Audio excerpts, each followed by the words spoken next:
પાંચમો સ્કંદ તો ફળનો છે, ભક્તિનો જે ફળ છે તે ખ્યાલ આવ્યો. એટલે ભક્તિ માટે જે પ્રમાણ લેવાશે તે પ્રમાણનો સ્કંદ નવમો જ કહેવાશે.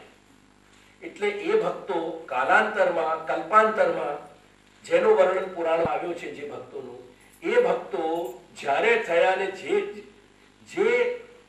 ભક્તિ જે પ્રકારની ભક્તિ એમને કરી મર્યાદા માર્ગી, પરંતુ એ ભક્ત હતા અને એમનું આચરણ ભક્તિપૂર્વક હતું અને તેથી એમને જે કંઈક આચાર ઉપચાર પોતાના સ્વામી માટે કર્યા એ ઉપચાર કે આચારને આપણે ભક્તોએ આચરેલા છે તેમ કરીને માથે ચડાવીને આપણે સ્વીકારી લીધા છે. આમાંથી આટલી સ્પષ્ટતા થઈ કે નહીં? अपन अभी ये छोटी बातों पे नहीं जाएंगे, पीछे चलेंगे. अपन अधिवासन स्वरूपનો જ્યાં આધાન કરવામાં આવે, કોઈ પણ જે હિંડોળા છે તો હિંડોળાને જ્યારે સ્વરૂપાત્મક ભાવથી આપણે જોઈએ, એનો વિચાર આપણે સ્વરૂપાત્મક ભાવનો ત્યાં વિચારીએ, એનો અધિવાસન. એમાં વૈદિક સંકલ્પ પૂજન વગેરેનું વિધાન આવે છે, એમાં ધૂપ દીપ વગેરે ઘણી બધી વસ્તુ આવે છે. એટલે અત્યારે એની ચર્ચા આપણે નથી કરતા. સેવાના પ્રકાર સંબંધી પ્રશ્ન હમણાં નહીં કરો. હમણાં પહેલા એક થિયરીને સાંભળો, પહેલા આખી વસ્તુ एक विचार में चालवा दो. परिवार ध्यान में, मैं ये कहना चाह रहा हूं कि सेवा के कंपोनेंट्स में एक घटक ऐसा है कि जा घटक में कालांतर में और कल्पांतर में, कल्प अपने यहाँ की समय की व्यवस्था है, ये मैंने आपको समझाया हुआ है. तो कल्पांतर में जहां जहां जैसे जैसे भक्त भय है और जिनको उल्लेख पुराण में आया है, उन भक्तन ने अपने स्वामी के लिए जो भी उपचार भक्ति भाव से अर्पित किए हैं, उन सभी अर्पित किए गए उपचारण में से जो भी योग्य अपन ने अपने पूर्व आचार्य ने गिने, उन आचार्य ने अपनी सेवा में समावेश कर लिया. तो अपनी सेवा में जितने भी उपचार पूजा मार्ग संबंधी दिखाई दे रहे हैं या अर्चन संबंधी दिखाई दे रहे हैं या मर्यादा मार्गीय संबंधी दिखाई दे रहे हैं, एक्चुअली वो अपनी मात्र प्रतीति है, वो पूजा मार्गीय के मर्यादा मार्गीय है नहीं. क्योंकि अपने मार्ग में उनको यानी ग्रहण किया गया है कि कोई भी कालांतर में और कल्पांतर में कोई ना कोई भक्त ने उनको आचरण किया है और अपन ने भक्तन को प्रमाण मान के वह आचरण को अपने यहाँ स्वीकार. I think so it's quite ठीक है. तो यहां में तीनों घटक आ गए. केवल वृद्ध भक्तन को जो मैंने ग्रीन कलर में लिखे हुआ को छोड़ दो आप, बाकी तीन यहां में प्रक्रम आ गए. वेद को प्रक्रम घटक आ गए, भागवत को घटक आ गए और भागवत के साथ साथ पुराणांतर को जो घटक है वो भी घटक आ गए. Is it clear? अब देखो,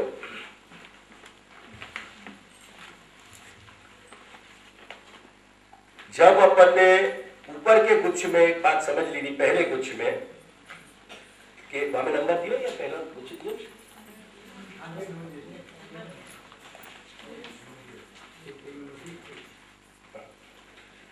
पहले गुच्छ में एक बात स्पष्ट हो गई है. तो पहले में गुच्छ कोई कंटिन्यूएशन है शायद, अभी दूसरा कुछ शायद क्योंकि यहाँ में मेरे नंबर ही नहीं है, वो कहते नहीं, मैं यहाँ में देख लूंगा. ठीक है ठीक है.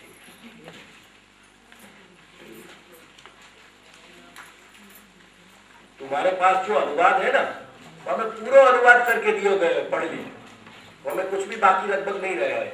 बहुत अच्छे विद्वान को अनुवाद है. अब जब पहले कुछ में ये बात स्पष्ट हो गई कि अपनी सेवा जो है वो भागवत धर्म प्रधान, जो भागवत धर्म बताने वाली श्रीमद् भागवत है पुराण, वह श्रीमद् भागवत पुराण में वह को बहुत बड़ो आधार है. ठीक है. अब कह रहे कि तत्र च, वहां श्रीमद् भागवत में, तत्र को मतलब है श्रीमद् भागवत में, भागवत में ये श्री नारद जी और प्रहलाद जी को संवाद दिए जा रहे हैं. अब एक बात और ध्यान रखियो, प्रायः वो वचन ही प्रमाण में भक्ति मार्ग में ज्यादा श्रेष्ठ उत्तम तरीका से देने गए हैं कि जो कोई ना कोई भक्त से संबंधित है और कोई ना कोई महापुरुष ने वो वचन कहे. तो जैसे अपने यहाँ आचार्य को महापुरुष के स्थान पे और श्रेष्ठतम स्थान पे अपन ने गिने हैं, ऐसे ही श्री नारद इत्यादि जो महानुभाव भक्त भाई है वो सब भी आचार्य कक्षा में ही गिने गए हैं। और क्योंकि वो वैष्णव है, यानी वो प्रधान वैष्णवन में उनकी गिनती है। फिर ये प्रश्न मत करियो कि पुष्टि मार्गी हते कि नहीं हते, ये प्रश्न मत कर बैठियो। ये प्रश्न अपने माथे को है ना बहुत थोड़ा सा अपन जब बापू अधिक उपयोग कर रहे हैं तब खड़े हो रहे हो, यानी अपन सिर्फ भक्त तक सीमित है। यहाँ पर अपन भक्त और भक्ति की चर्चा कर रहे हैं। तो श्री नारद जैसे महानुभाव जो आचार्य स्थानीय भक्त हैं, उनके वचनन को अपने यहाँ बहुत मूर्धन्य प्रमाण बने, बहुत भारी प्रमाण बने। ये जो प्रसंग है वो श्री नारद और प्रहलाद जी के प्रसंग को है। तो यहां इनने या श्लोक में भक्ति के 9 पासा गिनाए। देखो, लक्षण को मतलब है कोई वस्तु की या व्यक्ति की पहचान। अपन जब कोई व्यक्ति को नाम से नहीं पहचाने तो तुम्हारे व्यवहार में भी विचार के देखो कि एक तो तुम व्यक्ति को रंग बताओगे, गोरो है, कालो है, कैसो है, मोड़ो कैसो है, नाक आंख कैसे है, क्या तरह के कपड़ा पहने, विशेष बाकी जो आइडेंटिफिकेशन है वह तरह की बात आपको कि जो आ रीतनो एक कोई पण अभिव्यक्ति મળે तो એનું નામ आ છે। ख्याल आया मेरी बात? तो वो जो तुम उनके आइडेंटिफिकेशन के जो चिन्ह बता रहे हो, उनको आकार प्रकार, उनके एनाटॉमी को, उनके नाक नक्शा, ये जो तुम बता रहे हो, उनके कपड़ा पहनने का तरीका, ये सब लक्षण है या सबको नाम लक्षण है। और लक्षण से अपन की पहचान हो गए। मैं लक्षण की बहुत ज्यादा चर्चा नहीं करूंगा। लक्षण तो मुख्य मतलब पर्पस है आइडेंटिफाई करना। Is it clear? कोई भी वस्तु के विषय में अपन डिस्क्रिप्शन ऐसा अपने पास डिस्क्रिप्शन हो कि जा डिस्क्रिप्शन के जा विवरण के आधार पे अपन वो वह व्यक्ति या वह वस्तु को आइडेंटिफाई कर सके, पहचान कर सके।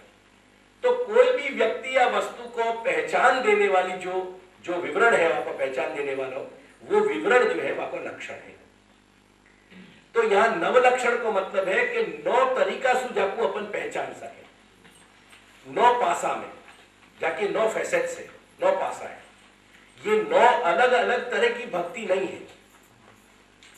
जब तुम एक वस्तु कोई खाद्य पदार्थ भोजन की कोई सामग्री बना रहे हो तो वहां में जितने तुम अगर 10 तरह के मसाला डाल रहे हो तो 10 तरह के मसाला अलग हो सके स्वयं में, लेकिन उन मसाले को विनियोग कहां हो रहे है? वासु वस्तु क्या बन रही है? एक बन रही है कि 10 बन रही है? एक बन रही है। और वो जब एक वस्तु को खाओगे, जिह्वा पे रखोगे तुम अपनी रसना पे, तो आपको संयुक्त स्वाद आवे तो क्या अलग अलग आवे? संयुक्त स्वाद। यद्यपि अलग अलग बाकी अनुभूति कहीं हो सके, लेकिन वो हो एक मिश्रित रूप। क्या है? तो जहां 9 पासा एक साथ जहां सेवा में अपन को दिखाई देते हो, वह नाम नव लक्षण है। क्या लगे? हमारी सेवा में अगर ये 9 घटक रोज आवर्तन को नहीं हो रहे हैं तो वो हमारी सेवा नहीं कही जाएगी। इन बातों को मैं स्पष्टता संग करते चल जा रहे हैं। ये 9 की 9 पाषाण को समावेश जब हमारी दैनंदिन और नित्य क्रम और वर्षोत्सव की सेवा में होएगो तो ही हमारी सेवा भक्ति की सीमा रेखा में आ सकेगी। परिचय चलो आगे देखो। अब यहां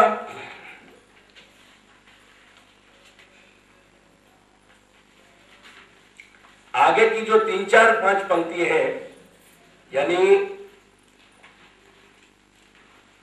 पहले तो एक वाक्य पूरा करता हूं तुम्हारे। इति अनेन, देखो, इति अनेन नवविध भक्ते एवं मुख्यतया कर्तव्यता उपदिश्यते। अपने मार्ग में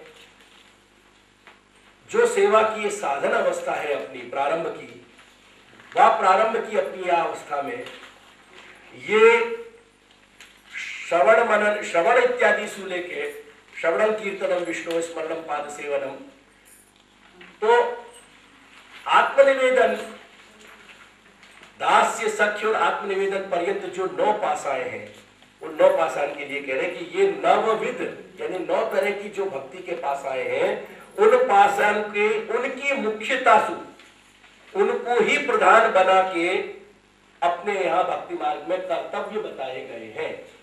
ये 9 की 9 कर्तव्यता के रूप में अपन को कहे गए।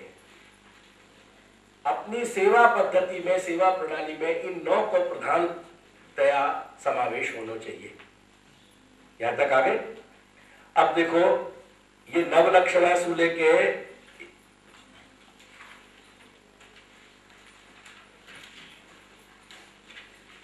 तत्सिद्धे है, यहां तक की जो 4-5 पंक्ति है, इन पंक्तियों को अर्थ मैं नहीं कर रहे हूं क्योंकि ये व्याकरण की टेक्निकलिटी से संबंधित है।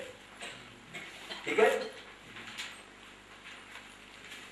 ये 9 पासा बता के आगे कह रहे हैं कि एवं सती नव विधाया अपि भक्ति है, अंतिम पंक्ति है।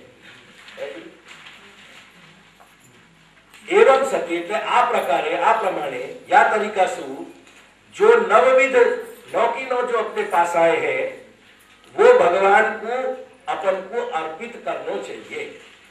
भगवती अर्पणम, श्री भगवान को अपन को अर्पण करना है। और अर्पण को मतलब है स्थापन, यानी श्री प्रभु के स्वरूप में अपन को, श्री प्रभु के स्वरूप के लिए ये अपन को अर्पण करना है, उनके लिए स्वीकार कराना है। ठाकुर जी, न तो फलांतरे विनियोग, कोई फलांतर बुद्धि सु, ये करने सु और कुछ फल होएगो, ऐसी बुद्धि सु नहीं।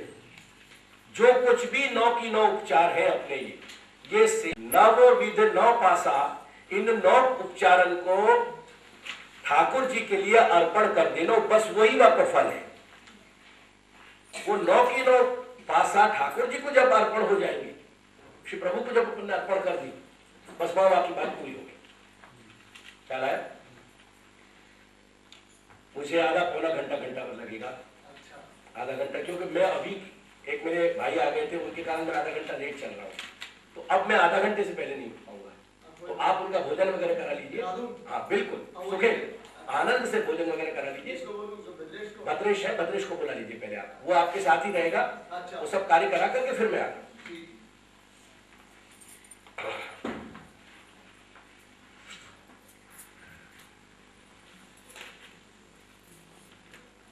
ठीक है, अर्पण यानी स्थापन। स्थापन को क्या मतलब है ये और समझ लो। वो ऊपर की एक पंक्ति में कहा गया, देखो, अर्पणंच इह स्थापनम, ऐसे एक पंक्ति है। क्या है, अर्पण को मतलब है स्थापन करना, यानी प्रभु के स्वरूप को पे अर्पित कर देना। क्या वह स्थापन को क्या मतलब है वो समझा रहे हैं कि यन्मे अर्पित शिरसि पद्म कर प्रसाद। ये श्रीमद् भागवत के वाक्य को ही प्रमाण दियो, या प्रमाण को वाक्य को मतलब इतना ही है कि मैं अहोभाग्य अपना अनुभव कर रहे हूं, क्योंकि आपने कमल की तरह शीतलता प्रदान करने वाला हाथ मेरे माथे पे रख दिया है। आ वाक्य को, या वाक्य को मतलब पद्मकर यानी कमल की तरह शीतलता प्रदान करने वाला जो श्रीहस्त है आपने, हे भगवान, आपने वो श्रीहस्त मेरे माथे पे रख दिया है। तो श्रीहस्त माथे पे रख लो, यानी कैसे स्थापन कर लो यो। तो जैसे कर को, हाथ को माथे पे स्थापन किया गया है, ऐसे ही 9 के 9 ये एस्पेक्ट अपन श्री प्रभु के स्वरूप पे स्थापन कर ले, श्री प्रभु के लिए अर्पित कर दे। वो अर्पित करने को मतलब है।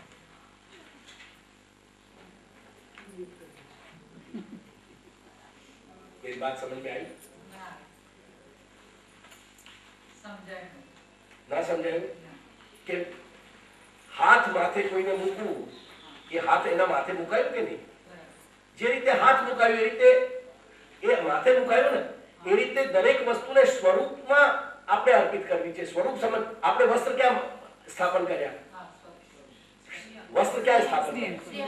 સ્વરૂપમાં કરે ને, સ્વરૂપને ધરાવ્યા ને।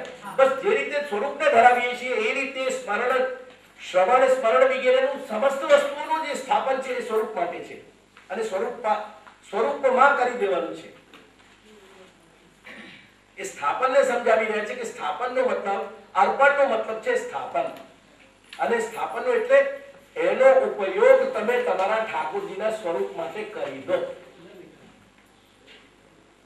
हमारा श्रवण जो है वो श्रवण भी ठाकुर जी में अर्पित होएगा. श्रवण का जो जा प्रकार से हमने श्रवण किया है भक्तन की क्रीड़ा को लीला को, वह लीला के अनुसंधान सहित जब हम प्रभु की परिचर्या करेंगे तो हमारा श्रवण भी प्रभु के स्वरूप में स्थापित हो जाएगा. समझो आपको मैं डिटेल में फिर समझा दो एक बार समाप्त करने के बाद. आई मेरी बात समझ में? हाँ, तो एक कुछ ये यहां पूरा हो गया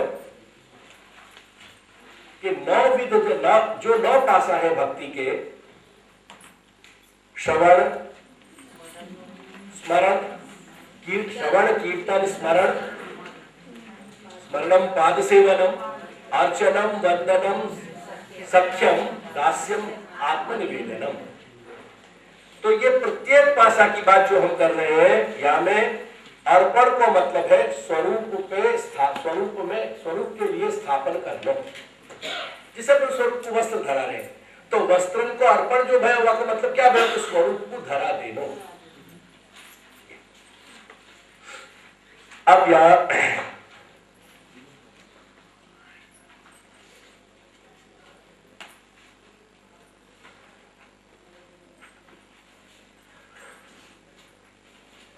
पूरा हो गया कुछ तुम्हारे यहाँ में? क्या अभी और बाकी है? ये चौथा के ही वाक्य पूछे थे. हाँ, वो वही कह रहे हैं, वो थोड़ा सा. अब ये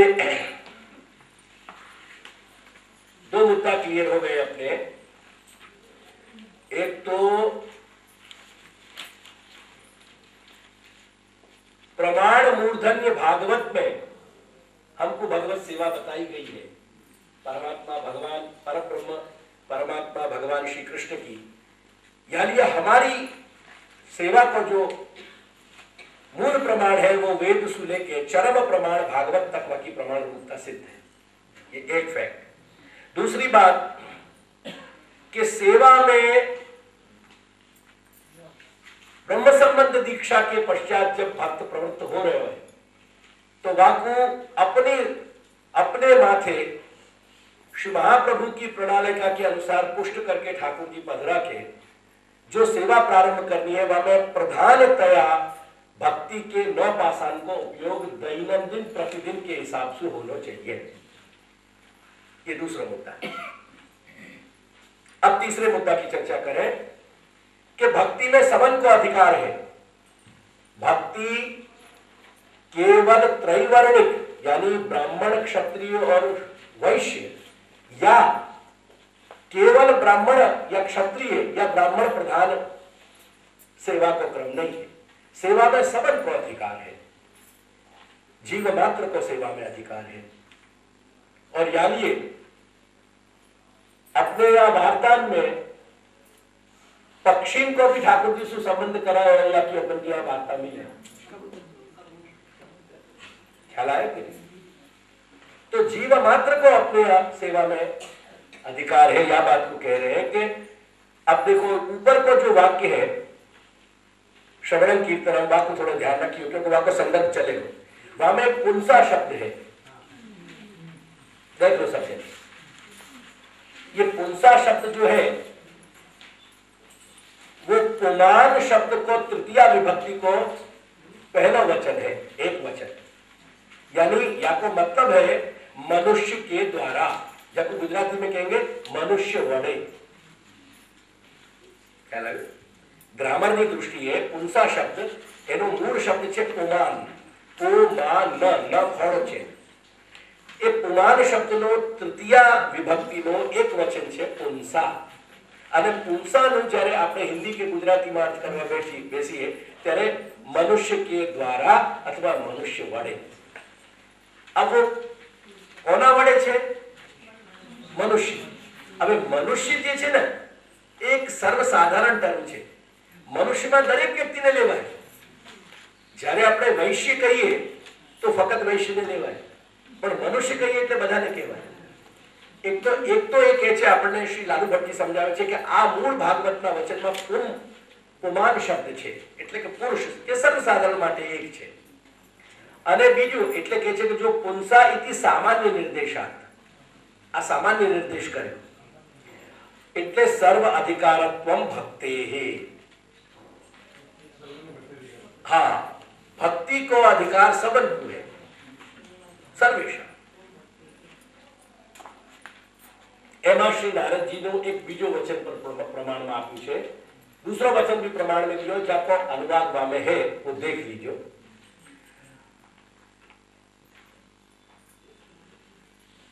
ये बात कह के कह रहे हैं कि अतोपि सर्वेशाम भक्तो अधिकार है। वो दूसरा जो वाक्य है ना वहां में सर्वेशाम शब्द स्पष्ट लिख दियो है तो बता दियो है।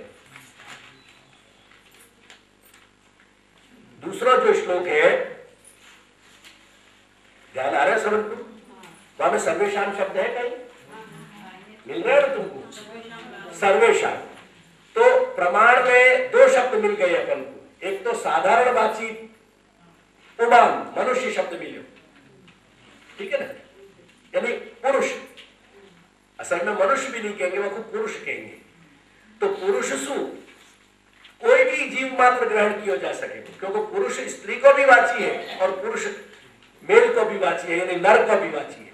पुरुष को मतलब नर भी हो गए और पुरुष को मतलब नारी भी हो गए। तो पुरुष और सर्वेशाम सब ये दो पद बहुत स्पष्ट मिल रहे हैं और ये दोनों सर्वसाधारण के बताने वाले हैं। सर्वसाधारण को अर्थ सूचित करने वाले ये दो पद हैं और यानी क्या कह रहे हैं कि भक्ति में सबल को अधिकार है। ठीक है ये तीन मुद्दा हो गए अपने। अब चौथे मुद्दा पे चले अपन। अब यह श्रवण कीर्तन स्मरण इत्यादि को स्टेप वाइज बता रहे हैं। और सबसे पहले श्रवण की बात सुन लिखो समझ लो आप।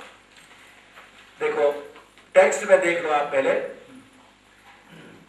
भगवदीय वक्तृमुखात् सबसे पहले जो जितने आवश्यक शब्द हैं उनको मैं विमर्श आपको कराऊंगा। जो थोड़े से अनुवाद पढ़ के भी समझ सकोगे वहां को खुद प्रयास थोड़ा सा करियो। ये थोड़ा होमवर्क भी अपने लिए जरूरी है। एक बात समझ लीजिए शास्त्र में ऑन द होल मीनिंग नहीं लिया जाए कभी डायरेक्ट। शास्त्र में आया गया हर शब्द यानी एक अक्षर को भी शब्द हो सके वो। जैसे वाह एक अक्षर है ठीक है ना। ही एक अक्षर है। एव दो अक्षर है। शब्द एक अक्षर को हो या दो अक्षर को हो शब्द मात्र शास्त्र के अर्थ को बदल सके हैं और शास्त्र में वह एक शब्द को भी अर्थ छोड़ देने से अनर्थ घटन हो सके। ये केयर रख के मैं ये आशा रखूंगा कि तुम यह अनुवाद को पहले पूरा पढ़ जाइयो शांति से। अब मैं यह जो महत्वपूर्ण ये 9 पासा गिनाने के प्रसंग में जो कहना चाह रहे हूं यह अपना चौथा मुद्दा है बराबर ना बल्कि पांचवा सबसे पहली शर्त जो सुनने की है श्रवण की वो है भगवदीय व्यक्ति के मुख सुन। कहां सुन भगवती। अब भगवदीय जो है ना वो बहुत व्यापक शब्द है यानी ऐसा शब्द है कि जामे अपन को जितनी धांधल करनी है कर सके और वो धांधल आज अपन कर रहे हैं। विशेषकर तुम्हारे वैष्णव समाज की इतनी कमजोर हालत है इतनी दुर्बल स्थिति है कि हर टॉम डिक एंड हैरी हर नेक्स्ट सेकंड व्यक्ति को तुम भगवदीय टैग देने में कभी घबरा जैसे सोच विचार नहीं कर। और सच्ची बात यह है कि तुमको जो रिएक्शंस आ रहे हैं अपन को और जो अपन भक्ति मार्ग में जो आगे नहीं बढ़ पा रहे हैं वह को मूल कारण यह है कि अपन हर स्टेप पे कहीं ना कहीं गड़बड़ी करते चले जाए। शास्त्र की कहीं गड़बड़ी नहीं है। अपन ने भगवदीय शब्द को इतना कॉमन बना दियो। एक्चुअली तुम्हारे गुजरात में एक और दुर्घटना हुई। वैष्णव वैष्णव न रह के वैष्णव एक कम्युनिटी बन गई। जैसे तुम्हारे यहां कहा कहो जाए, एक सबसे बड़ा आश्चर्य हुए मुकुल के जा होटल के खाने में कांदा लहसुन नहीं होए, बापू वैष्णव फूड न कह के जैन फूड क्यों कहो जाए। और सबसे बड़ी मजेदार बात यह है कि अपन भी बिल्कुल ताली पीटान की तरह अपन भी वह जैन फूड को ही उपयोग कर रहे हैं, यानी कह रहे हैं कि जैन फूड। दूसरे लोग अपनी भाषा सुधारे कि ना सुधारे, अपन तो कम से कम वैष्णव फूड कह सके। इन्हें वे याद ही कह रहे हो क्योंकि वो होटल तो खाना है, यदि नहीं कहना चाहिए बापू, याद ही कह रहे हैं। तो परिस्थिति तुम देखो कैसी बिगड़ गई। तुम्हारे यहां वैष्णव को संबंध वैष्णवता से नहीं है। વૈશ્ય વાણિયા અને વાણિયામાં એક પર્ટિક્યુલર જે કમ્યુનિટી છે એને તમારે ત્યાં વૈષ્ણવ કહેવાય કે આ વૈષ્ણવ છે। વેધર એ વિષ્ણુ સાથે સંબંધ ધરાવે છે કે નહીં, ભલે એ શિવની પૂજા કરતો હોય આખા દિવસ, કે શક્તિમાં જતું હોય કે અંબામાં જતું હોય, પણ તમે એને વૈષ્ણવ કહો છો। કેમ કે એ વૈશ્ય વર્ગમાં અમુક કમ્યુનિટીને બિલોંગ કરે છે। એટલે આ બધી ભ્રાંતિઓથી ભ્રમણાઓથી આપણને ઉઠવું જોઈએ। अपन को इन सब भ्रमणांशु भ्रांतियों से ऊपर उठना चाहिए। ख्याल आया कि नहीं? तो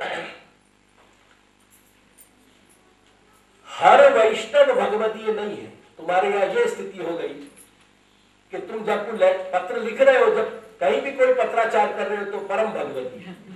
अरे जब भगवदीयता की स्थिति नहीं है, परम भगवदीय क्यों हो जाएगा आदमी, कैसे हो जाएगा? खैर यहाँ पे बहुत चर्चा नहीं करेंगे। मेरी तरफ से इतनी सूचना समझ लीजिए कि कोई को जाने अनजाने व्यर्थ में भगवदीय कहना या परम भगवदीय लिखना या अपने लिए लिखाना, ये दोनों गुनाह है, पाप है। अगर कोई तुमको भगवदीय लिखते हो तो सबसे पहली सूचना आपको फोन करके ये दो कि आपको हाथ जोड़ के मेरी विनती है कि आप दोबारा मुझको भगवदीय नहीं लिखो। पहली ये सूचना। ख्याल आया कि नहीं आया? तो भगवदीय को मतलब है महापुरुष। एक बात को सामान्य अर्थ समझो, जो महापुरुष कोटि में है और जाकू अध्ययन अभ्यास करने से और श्री प्रभु के प्रमेय बल के कारण अंतस्फूर्णा से शास्त्र के पदार्थ को ज्ञान है।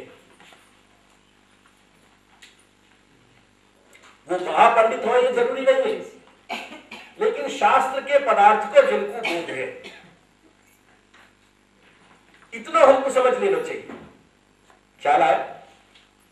तो कोई भी महापुरुष के मुख से भगवान के जन्म, भगवान के नाम, भगवान की स्तुति, भगवान की लीला, भगवान के गुण धर्म, भगवान को लीला परिकर, इन सबद को श्रवण करेंगे जब, जो शब्द यहां में नहीं वो मैंने और कह दिए तुमको, भगवान के गुण धर्म लीला, लीला को परिकर समस्त, वो सब जब श्रद्धया,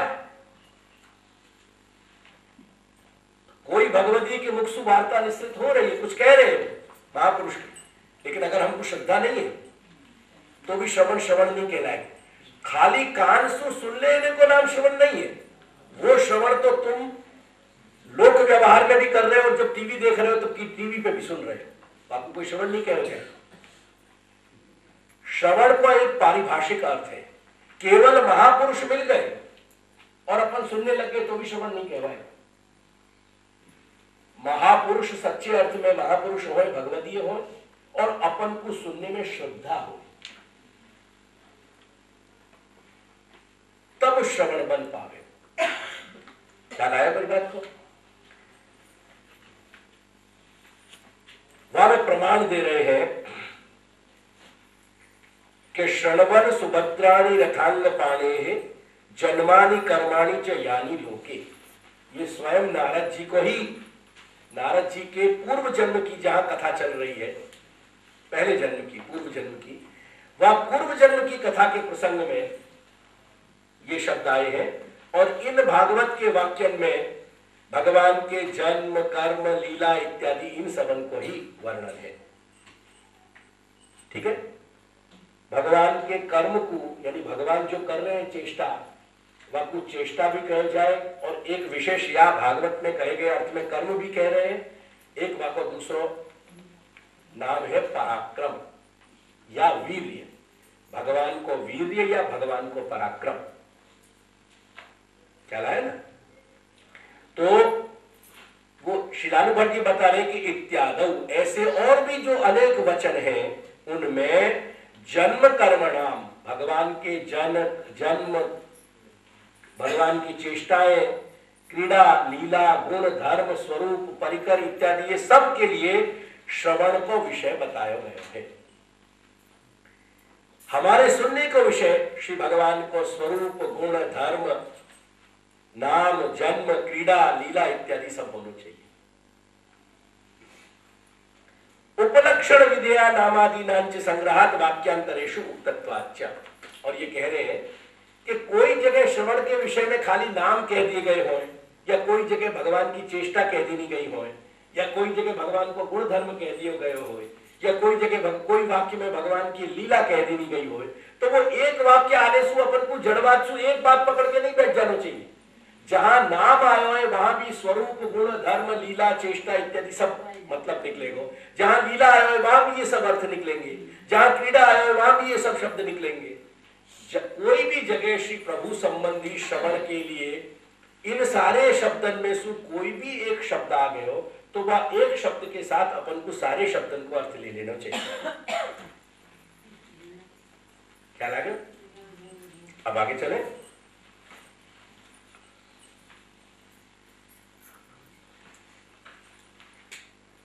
अब छठो गुच्छा है। ये जो कुछ अपने हो चुके हैं वो समझ में तो आ रहे हैं ना पूरे। ऐसा अन्याय मत करिए कि समझ में नहीं आ रहा।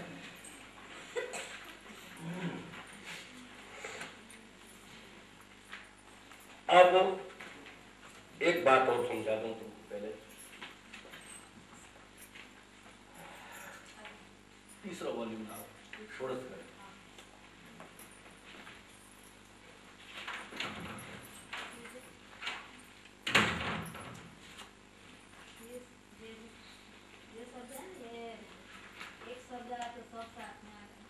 हाँ, वही तो मैंने अभी समझाया। और क्या समझाया अभी मैंने? क्या घनश्याम भैया समझो।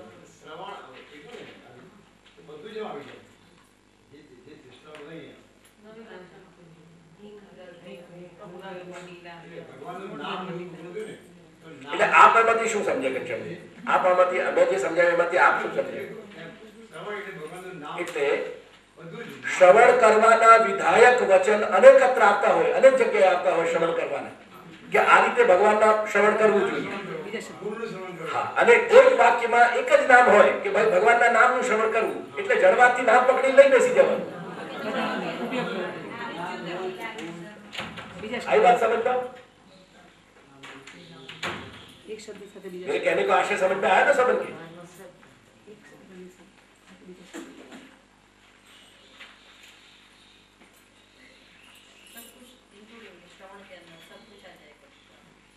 नहीं, श्रवण में नहीं। हाँ, यानी जैसे कोई वाक्य में आया कि निरंतर भगवान के नाम श्रवण करने चाहिए। आपका मतलब ये नहीं केवल नाम सुनना चाहिए, नाम, स्वरूप, गुण, धर्म, लीला, क्रीड़ा, परिकर सब आ जाएगा। एक शब्द साथ बता सकते हो।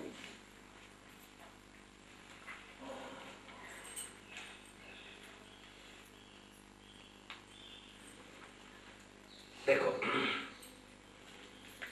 श्रवण काय को क्या पहले ये समझ लो, और कीर्तन काय को क्या, ये बात, दोनों बातों को समझ लोगे तो आगे की बातें सब बैठ सकेंगे। श्रवण को मतलब है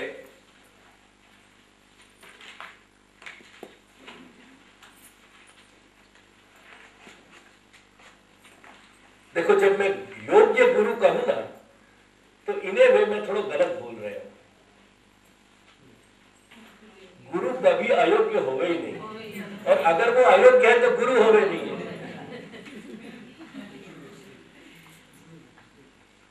आजकल बहुत जगह मुझको लिखना पड़े कि श्री महाप्रभु के सिद्धांत का सच्चा अर्थ ये है।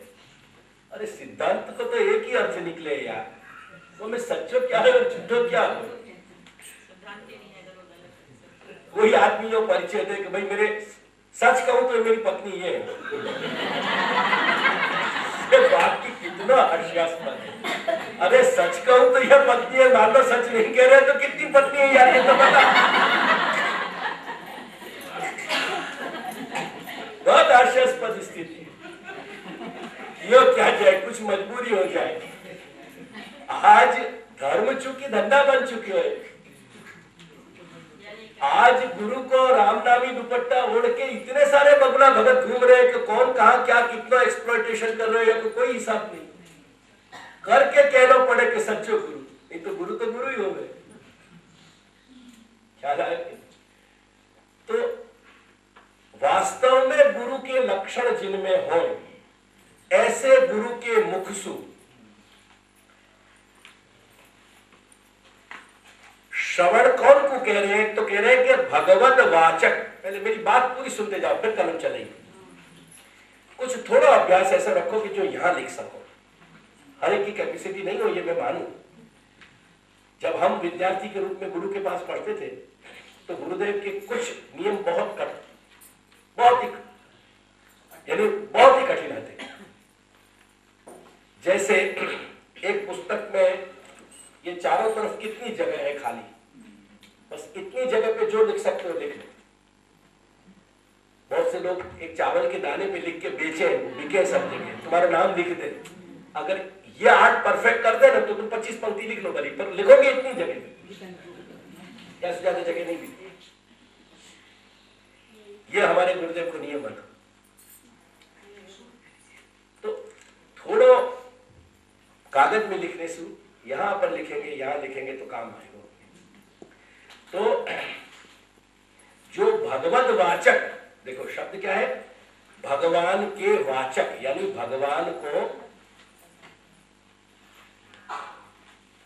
भगवान के संबंधी कोई भी बात कहने वाले। ख्याल आया मेरी बात? भगवान के विषय की कोई भी बात कहने वाले भगवत वाचक पद वाक्य। संस्कृत में जाको अपन बोलचाल की भाषा में शब्द कह रहे हैं, वाई को संस्कृत में पद कहो जाए, और बहुत सारे शब्द मिल जाए तब एक वाक्य बन जाए।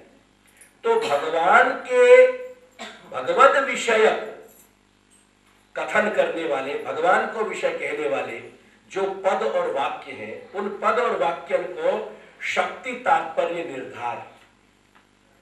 शक्ति तात्पर्य यानी उनके सही अर्थ को निर्धारण करना।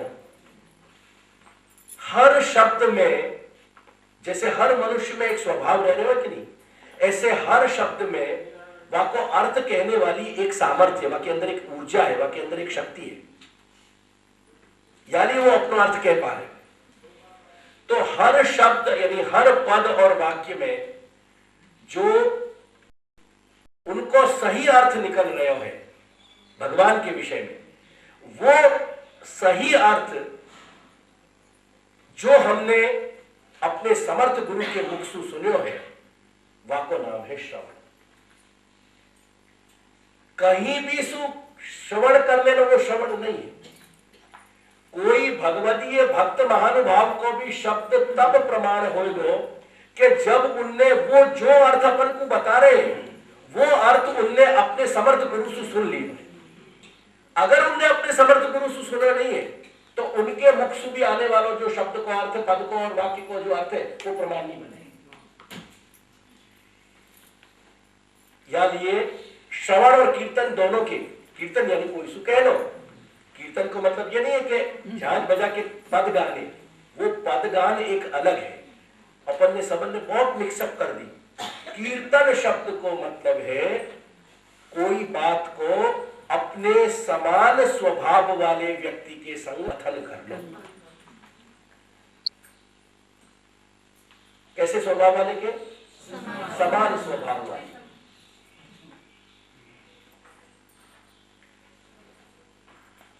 वो के वैष्णव हते। तो एक बार वो मुझको बोले कि मेरा एक भतीजा आया तो, और मैंने बहुत भावपूर्वक वस्तु कही कि बेटा ठाकुर जी को प्रसाद देगा, ठाकुर जी बिना दे तू खा जा, कुछ लेके जा। तो वाने मुझको फटकार दी और वाने मुझको कही कि कहीं बीजो नाश्तो हो तो मैंने आप ठाकुर जी ने तो नहीं दू। तो आवा मारा थी अपराध तो न बने, एक अपराध तो बहुत बन गए। तुमको बापू ये ठाकुर जी को प्रसाद खाइए कहने की जरूरत ही क्या है? तुमको ये बात कहने की जरूरत ही क्या है? पर अपने यहाँ क्या जो सेवा करने लगे ना, उनके पेट में एक अलौकिक प्रकार का दर्द की तरंग उठे। जैसे कोई दूसरा व्यक्ति जब सामने आ जाए ना तो वहां के चक्र जो उमड़ने लगे, वो उमड़ उमड़ के यहाँ तक आ गए, और फिर कभी दाब भी दे तो फिर वो ये हो गए। कैसे करके आपको ये बतावे कि हम सेवा करें, हम भगवत भक्त हैं, कौन से प्रकार स्वामी के गले उतारे कि हम कैसे हैं, या कि तरंग उठे, वेग सुनते हैं पूरी लहर है।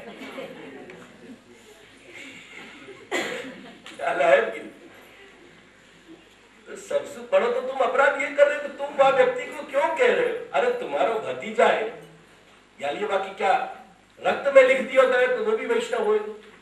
यानी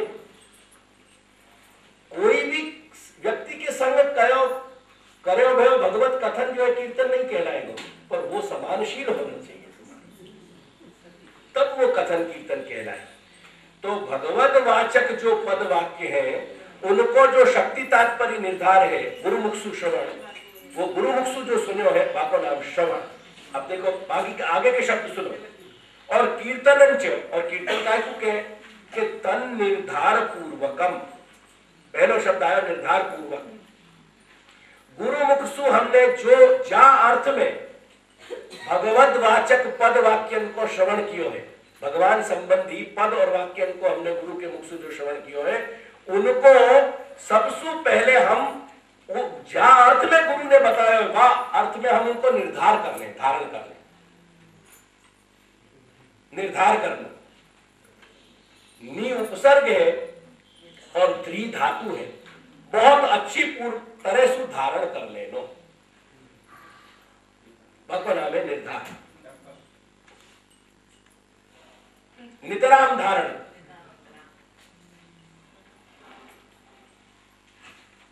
और वो निर्धार कैसे होगा? निर्धार के इंस्ट्रूमेंट है मनन और चिंतन।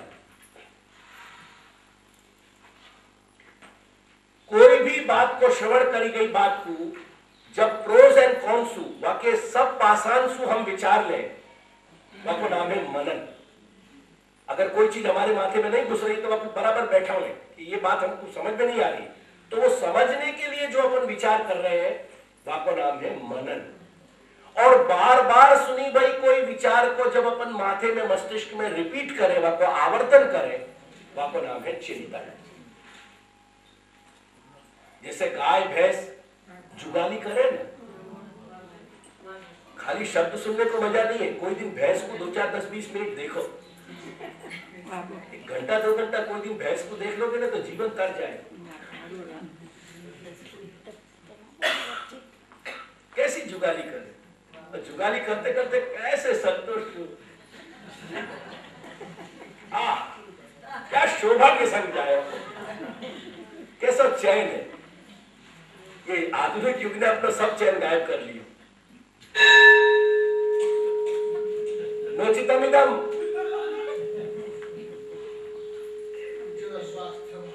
स्वास्थ्य तो सर्वत्र न कारण कथम हेतु हेतु सर्वदा स्वास्थ्य में हेतु ना रहती। ख्याल आया ना? तो चर्वित चरवण करने का नाम है चिंतन। और कोई चीज को पूर्व और अपर यानी वासु वाक्य पक्ष में और वाक्य विरुद्ध, जब को अपन क्या प्रो एंड कॉन, वो कौन क्या है, वो कॉन्ट्रारी को शॉर्ट फॉर्म में कौन। तो प्रो एंड कॉन्स यानी वाक्य प्रो यानी वाक्य पक्ष में, अपन कोई के सपोर्ट में कोई बात कहे, बहुत सारे लोग अंग्रेजी को प्रो एंड कॉन कह जाए पर खबर नहीं पड़े कि प्रो एंड कॉन का मतलब क्या है। अंग्रेजी बोलने वाले की ये और खूबसूरती है, they won't get to the word, right word, ये ट्रेजेडी है। तो प्रो यानी वाक्य सपोर्ट में और कौन यानी वाक्य विरोध में। तो पूर्व और अपर दोनों पक्षन को जब अपन विमर्श कर लेंगे और वह विमर्श के बाद अपन के माथे पे जो बात फिट हो गई आपको नाम है मनन। तो निर्धारण कैसे होएगा? निर्धारण में 3 फैकल्टी इन्वॉल्व है, श्रवण, मनन और चिंतन। याली में नी नितराम ये उपसर्ग लगे हुए हैं और ध्रुव धातु लग रहे हो, ख्याल है? तो कह रहे हैं कि तन निर्धार पूर्वकम जो गुरुमुख सु श्रवण कियो है जा अर्थ में पद और वाक्य को, वह प्रकार सुवा को अर्थ निर्धार करके और अपने समानशील व्यसनी व्यक्ति के संग बैठ के जब मुखाद उच्चारणम, जब हम मुख से उच्चारण करें तब वह को मतलब है कीर्तन। वो उज्जैन में अपने घर में 2 दिन निकल गए, उनको अंदर 2 दिन निकल जाने के बाद पत्नी पहुंची कि महाराज अब राजभोग को समय हो रहा है, अब तो निकल के आओ। देखो वार्ता क्या भयो, 2 दिन तक क्या कर रहे थे वो कीर्तन कर रहे थे। दोनों एक दूसरे से, जब एक कहते हो तो दूसरो श्रवण कर रहे हो और एक के पहलो कीर्तन कर रहे हो और पहलो कीर्तन की श्रवण जो से कीर्तन कर रहे हैं तो दूसरे श्रवण कर रहे हैं, या प्रकार से। और वहां को नाम है सत्संग। टोली बना के और बैठ के भगवत वार्ता बांचने वहां को नाम सत्संग नहीं है। और एक गुजरात में मैं एक और या में विकृति पैदा हो रही है, वो और मैंने अभी देखी पिछले 10-15 वर्षों से देख रहे हो कि जितने सत्संग करने वाले एक टोली में बैठे ना, वहां एक ग्रुपिज्म क्रिएट होने लगे और उनकी राइवलरी पाछी दूसरे सत्संग करने वाले ग्रुप सुई है, दूसरे सु नहीं। अगर बाजू में बैठ के कोई व्यक्ति जुआ खेल रहे होंगे तो उनसे तकलीफ नहीं होगी, पर बाजू में अगर कहीं सत्संग चल रहे हो तो उनसे उनकी राइवलरी है। और भूले चुके कोई गलत आइडेंटिफाई कर जाए तब ना ना हमें ध्यान नहीं देता, हमें तो पिला भाई नता चाहिए। अरे भाई कोई वाले जुलम कर दिए, कोई वाले AK-47 चला दी, कोई दूसरे वैष्णव को नाम दे दियो कि तुम वहां जाओ। अरे हमें कहने की वो उनको लगेगा अरे सबकॉन्शियस करो तुम्हारा प्रतिद्वंदी નું નામ લીધું, ત્યાં કેમ જવાય? આપણા ત્યાં જવાથી તો આપણે જે છે બહિર્મુખ થઈ જઈશું। गुजरात में ऐसी फलद्रुपता जो सिद्ध हो रही है, ऐसी फलद्रुप भूमि है, नए नए तरह के पौधे, नए नए किस्म की जो है वेजिटेशन वहां जैसे या वक्त खड़ी हो रही है। ऐसे सत्संग राइवलरी पाची सत्संग वाले ही ग्रुप शुरू हो गए और वहां फिर बात चली कि क्या वहां में फिर भले जाते हो पर क्या तो पिला बहन सत्संग करावे छे, क्या पिला भाई सत्संग करावे। वो भाई क्या महंत बन गए कि वो बहन क्या महंत बन गई, क्या है क्या सत्संग? सत्संग को मतलब है कि तुम सभी समानशील भक्तन के स्वभाव के बीच में एक कॉमन डायलॉग बना रहे हो, तुम सत्संग। सतान संग वो सत्संग, सज्जन लोगों को बैठना एक साथ वो सत्संग। उन एक व्यक्ति ने क्या कर दिया, फिर वहां में और कोई जरूरत पड़े कि दादा અમે તો બાવાશ્રી આજ્ઞાથી કરી રહ્યા છીએ, પેલા લોકોને આજ્ઞા છે જ નહીં। બાવાશ્રી કિસકે બોલ રહે સાહેબ બેચારે બાવાશ્રી અલગ પડે તો અમે અલગ માર અમે તો બાવાશ્રી આજ્ઞા આપી છે, બાવાશ્રી બેચારે મુફત में चले। ऐसी स्थिति को क्या उपचार बता? तो ये श्रवण कीर्तन के ये मतलब है। अब ये जितने भी संदर्भ में चलो ना वहां श्रवण कीर्तन को ये अर्थ लेके चले। गुरु समझा ना?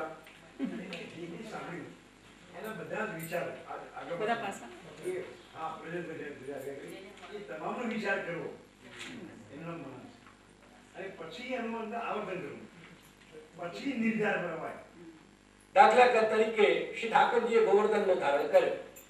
હવે કોઈ સામાન્ય વ્યક્તિ હોય, કોઈ મનુષ્ય હોય તો મનુષ્યથી પર્વત ઉઠાવવું શક્ય છે? તો આપણે પેલા વિચાર આવ્યું કે કોઈ બાળક ઉઠાવી શકે ખરું, પણ પછી એનું સમાધાન થયું કે ના, એ ઈશ્વર છે, પરમાત્મા છે, એટલે બધું જ કરી શકે. એટલે આપણને બેસી ગયું. એટલે આવા વિચાર સહિત કોઈ પદાર્થને ફિક્સ કરી લે, એનું નામ મન.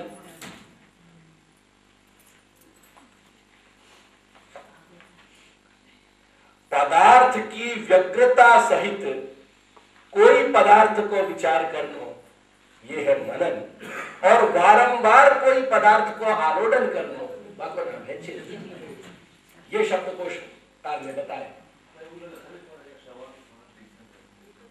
देखो डॉक्टर लिखा वो शब्द बोल गए, यानी गुरु के मुख सु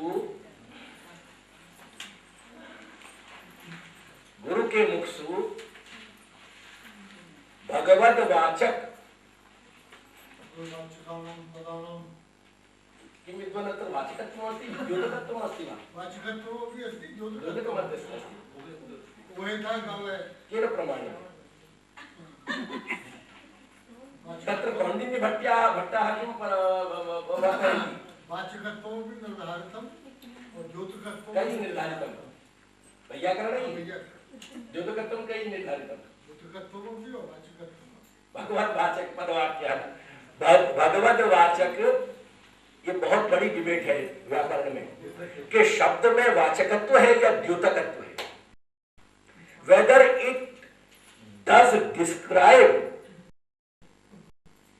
or it does merely indicate, whether there is a inherent inborn capacity to define a meaning or to just to indicate a meaning. ये पे बहुत बड़ा शास्त्रार्थ है मेरे भैया. वो शास्त्रार्थ इतना बड़ा है, इतना बड़ा. वास्तव में द्योतकत्व भी है, परंतु मूल भाव में वाचकत्व. क्योंकि शब्द भी जो है, वर्ण अक्षर भी जो है, वो सब भगवत रूप है. यानी उनको यहाँ पे बहुत बड़ी डिबेट है. और व्याकरण के बहुत बड़े विद्वान भाई हैं कौंडिन्य भट्ट, जिनके ग्रंथ पोस्ट ग्रेजुएशन में चले और पोस्ट डॉक्टरल और डॉक्टरल लेवल पर. वो उनके वाद ग्रंथ में ये बात को एक विचार भाई है. कौन सा ग्रंथ जी? कौन नाम ग्रंथ? वैयाकरण भूषण सारे. वैयाकरण भूषण सारे उक्तम चैतत कौंडिन्य भट्ट.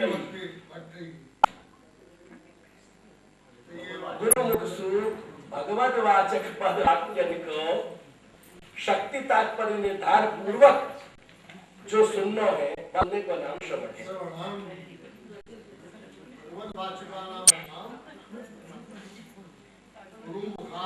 गुरु मुखाद भगवत वाचक पद वाक्या नाम शक्ति तात्पर्य निर्धार पूर्वकम श्रवणम इति पारिभाषिकम श्रवणम इति पारिभाषिकम. मूलतः ब्रह्मवादे वाचकत्व पक्षः एव स्वीकृतः, येन यतो वैयाकरणैः तत्र हरिणा यदुक्तं तत्तु सर्वं मायावादः. तत्तु सर्वं मायावादः.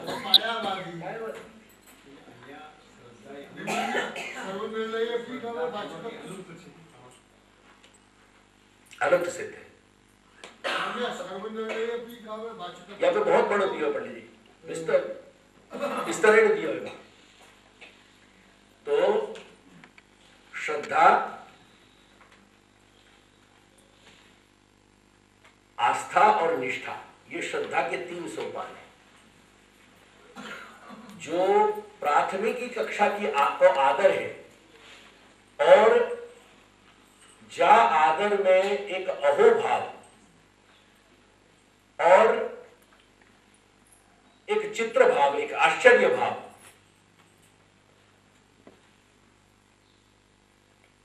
और एक तरह की अंदर रही हुई सात्विकता, हमें कोई प्रकार की चित्त में अन्यथा भाव नहीं है, बिल्कुल शुद्ध भाव है, निर्मलता है। ऐसा जो भाव है ना, भगवान नाम श्रद्धा है। और वो श्रद्धा जब दृढ़ हो जाए तब वो आस्था हो जाए, क्योंकि आस्था और निष्ठा ये दोनों एक धातु से निष्पन्न शब्द है। निष्ठा गति वर्तौ गति नितरां स्थीयते। और आस्था जब सर्वथा जब दृढ़ बन जाए तब वो निष्ठा हो जाए, जब वो सीमेंटेड हो जाए। बहुत अच्छी बात कह रहे हैं, ख्याल आया? चिकनी मट्टी से जो चीज तुमने ईंट गाड़ दीनी है वो श्रद्धा है, और चूना के साथ तुमने जो ईंट गाड़ दीनी है, लगा दीनी है, वो आस्था है, और सीमेंट से जो ईंट तुमने लगा दीनी है वो निष्ठा है। आसवंताद् स्थीयते।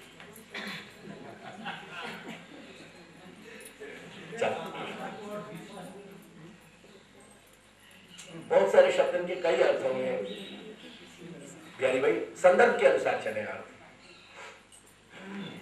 मान्य आचार्य चली तो वाचकत्व में मुझे वाचकत्व चले अब आगे। तो श्रवण और कीर्तन को अर्थ अपन ने समझ लियो, वाक्य बीच में मनन और चिंतन भी मैंने समझा दिए, बराबर। अब देखो कह रहे हैं कि भगवत नाम कर्म स्तोत्रादि नाम, भगवान के नाम कर्म और स्तुति इत्यादि। अब ये तीन चीज आई ना, अब अपन अध्याहार करेंगे। माथे में एक वस्तु के संग कोई विचारक के संदर्भ, जब अपन विचार कर रहे हैं तो कोई एक बात अपने सामने है और वह एक बात के कारण कोई दूसरी बात को खींच के लाना पड़े ना, वह का नाम है अध्याहार। तो अपन को यह कितने शब्द मिले? बोलो, नाम कर्म और स्तोत्र। अब तीन तो मिल रहे हैं अपन को। अब स्वरूप, गुण, धर्म, लीला, परिकर, इन सब बातों को अपन अध्याहार करेंगे, उनको खींच के लिए आएंगे। इन सबन को जो सिद्धया कथनम, जो गुरुमुखसु श्रवण करने करे पश्चात जब अपन अपने समानशील व्यसन को कहेंगे बैठ के, वह नाम है कीर्तन। में प्रमाण दे दियो दो वचन उनको, गृणंती गुण नामानी, जाके हिंदी पढ़ो घनश्याम में, ये दोनों पद की, तो दोनों वाक्य की हिंदी पढ़ दो।